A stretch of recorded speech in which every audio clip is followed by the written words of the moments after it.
Hello, Contrarians listeners, viewers, fans, friends.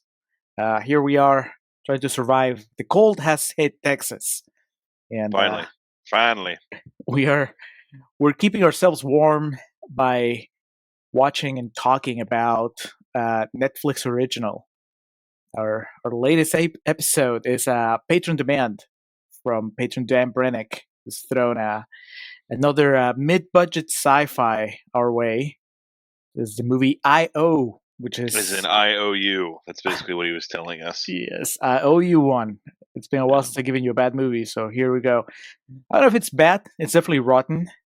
So you know how it works. We're going to talk about it as if it was fresh in the first half of the episode, and then we'll give you real feelings in the second half. But before we get to that, you get to listen to some quotes from some reviews and some trivia. And I guess we'll be playing the Josh Gad game as well because why not? Now, this movie is not very popular overall, so there's not even that many reviews. So the bona fide reviews are in the actual episode. For this segment, we're going to our tried and true letterbox. So I got a few letterbox quotes. As you would expect from Letterboxd, not particularly insightful, but I think a little fun.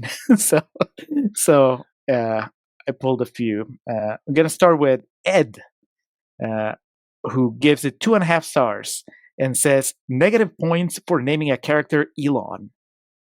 Um, this review is from 2021, so by now I think that we'd already made up our minds about how we felt about Elon. Elon's Yeah. everywhere. Yeah. He's a douche. Yeah, I mean, when did you do you remember when is it that you realized yeah, I don't want to name any characters Elon because that carries a negative connotation? I don't remember what it was. Like I until recently didn't really know what he did to become famous, or famous. But I just remember like reading interviews, like when he started to like become kind of like a member of pop culture or whatever you want to say, he, like attaining any level of celebrity. I just remember reading like interviews and shit with him, and like this guy sounds kind of like an asshole. And then he hosted SNL, and it was just god awful. I was waiting for that. Next, Iana gives it 1.5 stars and says, Margaret Qualley, sweetie, I'm gonna find you a better agent. I don't think that's fair. I think Margaret Qualley's doing fine. Isn't she like still like a greenhorn? What does that mean? Uh, Is she still new on the scene. She'd Oh, only done a few things leading into this. yeah, but you know, I mean, she's been in a Tarantino movie. She's been in a Shane Black movie. Okay, she hadn't been in a Tarantino movie then. It looks like her film credits were Palo Alto, The Nice Guys, Navi.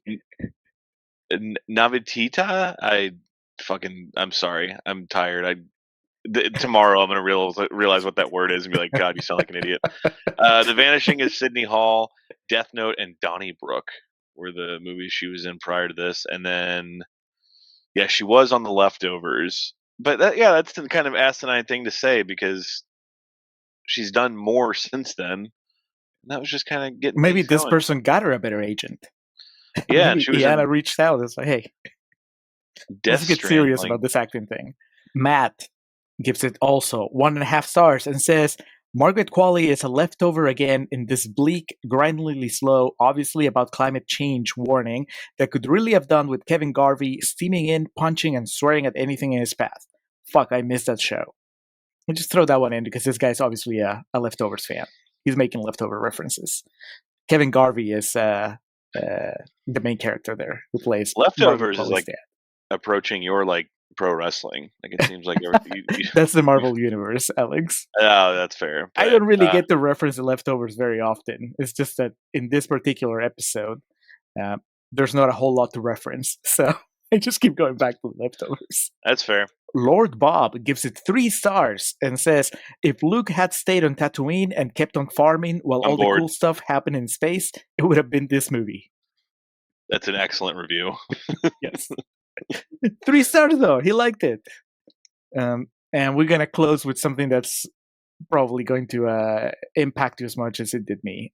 BC gives it 1 star and he says, he just ... eats a salad with his fucking fingers. Is Perhaps BC the most Brandon Curtis? memorable scene. Maybe. I don't know. The picture doesn't look right. I Uh, mean, he does, but it's like the options were kind of limited at that point in time, and also it was clear he wasn't trying to impress Andy McDowell's daughter in like a romantic sense. So yeah, fuck it. it's the It's like equivalent I of you like eating wings. yeah, I'll never eat wings in front of a girl that I'm like trying to impress. That's like a few dates down the line, or year of dating type thing. But yeah, I mean, isn't you're married? Isn't marriage being able to eat a salad with your fingers in front of your significant other? I don't know. I still have manners, Alex. I just the They taught you how wings. to eat a salad properly during your citizenship test. They were Yes. like, no more using your fingers. You use a knife and fork.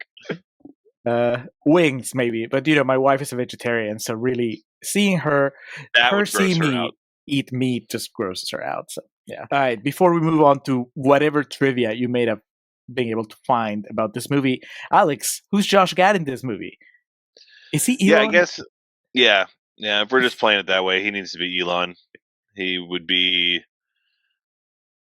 That seems to be a trope that has been kind of, or like a device that we've seen kind of ebb and flow over the past 20 years of the voice that doesn't necessarily get like billing along with the movie. So when you hear it, you're like, that sounds familiar. And I think Josh Gad, one, could have like the caring to him, and two, could also be like an asshole. So I think, because otherwise, what are we going to do? Is he going to be Danny Houston? No. Is he going to be Anthony Mackie? No. And this movie necessitates a female lead, so I think it's really the only place we could fit him in. The real question is he doing a British accent? Because Elon has a British accent when we hear his voicemails.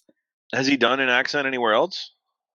Uh, I don't know. For all we know, he's always putting on an accent. Maybe he is British.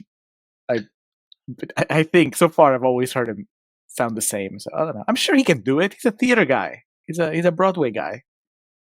Yeah, like Daniel Day Lewis. He, at this point, doesn't even know what his real voice sounds like. Yes. All right. Well, that was easy. Settled. He's going to be Margaret Qualley's long distance boyfriend. Uh, Yes. all right. So now, Alex, what do you have to say about IO? In January 2015, it was reported that Ellie Fanning and Diego Luna would star in the film, with Clay Jeter directing from a screenplay he co-wrote with Will Bastana and Charlie Spano. However, in October 2016, Margaret Qualley replaced Fanning, while Anthony Mackie replaced Luna, and Danny Houston was cast at that point.